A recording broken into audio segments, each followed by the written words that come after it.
Hi friends, welcome to Sai Supriya channel. ఇవాల్టి మన video వచ్చేసి కరివేపాకు కారప్పొడి రెసిపీ.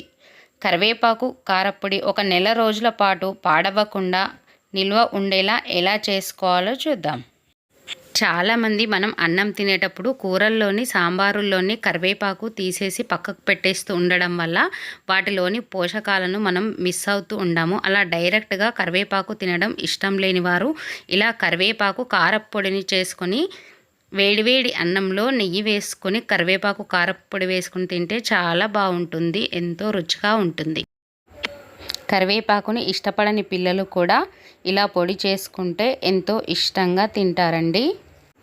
కరివేపాకు కారం పొడికి కావలసిన పదార్థాలు ఏంటో చూసేద్దాం. వీడియోలో చూపిస్తున్న విధంగా ఇలాంటి చిన్న కప్తో 3 కప్పుల కరివేపాకునైతే తీసుకున్నానండి నేను. కరివేపాకు అయితే మన కుదుళ్ళకి, కంటి చూపుకి, ఆరోగ్యానికి ఎంతో మంచిదని అయితే చెప్తుంటారండి.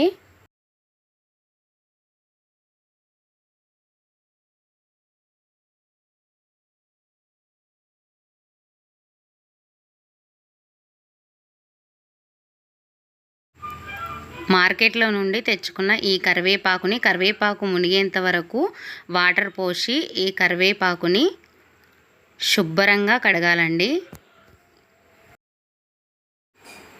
శుభ్రంగా కడిగేసిన ఈ కరివేపాకుని ఇలాంటి చిల్లుల పాత్రలో వేసుకోవాలి. నీరంతా వెళ్ళిపోతుంది పాత్రలో నుండి. ఆ తర్వాత ఈ కరివేపాకుని ఒక వైట్ కాటన్ క్లాత్ తీసుకొని నీరు మొత్తం ఇంకిపోయేటట్టు ఒక 2-3 గంటలు కాటన్ క్లాత్పై ఆరబెట్టుకోవాలి. 1 టేబుల్ స్పూన్ పచ్చిశనగపప్పు తీసుకోవాలి. 1 టేబుల్ స్పూన్ మినప్పప్పు, 1 టీ స్పూన్ ధనియాలు తీసుకోవాలి. 1 టీ స్పూన్ జీలకర్ర, 1 నిమ్మకాయ సైజ్ అంత చింతపండు, చిటికెడు పసుపు, చిటికెడు ఇంగువ తీసుకోవాలి.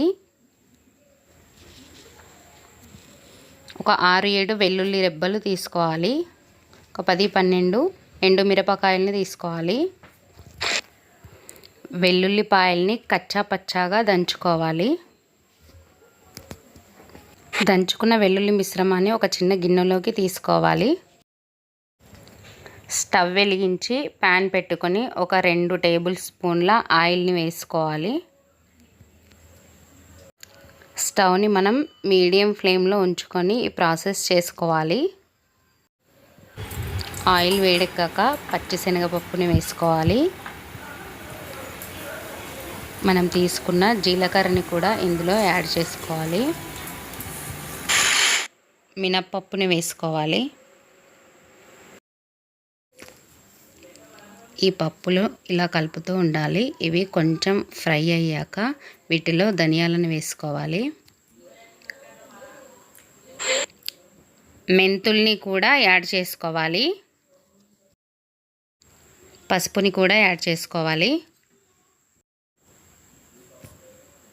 ఇంగువ వేసుకోవాలి.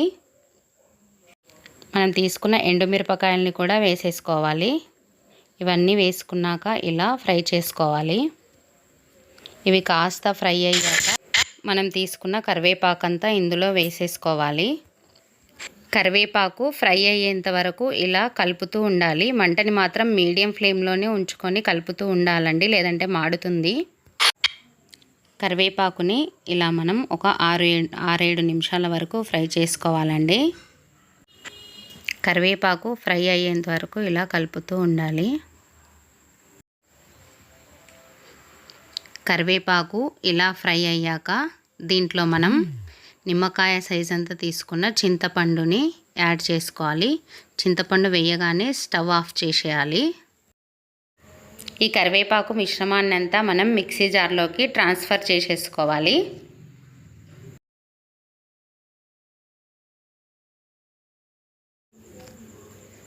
ఇప్పుడు మనం ఇందులో కచ్చా పచ్చాగా దంచి పెట్టుకున్న వెల్లుల్లిని కూడా కలుపుకోవాలి. దీంట్లోకి మనం రుచికి సరిపడా ఉప్పుని వేసుకోవాలి. ఒక హాఫ్ టీ స్పూన్ షుగర్ని యాడ్ చేసుకోవాలి. ఇప్పుడు ఈ కరివేపాకు మిశ్రమాన్నంతా గ్రైండ్ చేసేసుకోవాలి. కరివేపాకు కారప్పొడి అయితే రెడీ అయిపోయిందండి. జార్లో చూపించిన విధంగా ఇలా ఫైన్గా పొడి చేసేసుకోవాలి. ఎంతో కమ్మనైన కరివేపాకు కారప్పొడి అయితే రెడీ అయిపోయిందండి. ఈ వీడియో కనుక మీకు నచ్చినట్టయితే లైక్ చేయండి, షేర్ చేయండి మరియు పక్కనే ఉన్న బెల్ బటన్ని నొక్కి నా ఛానల్ని సబ్స్క్రైబ్ చేసుకోండి.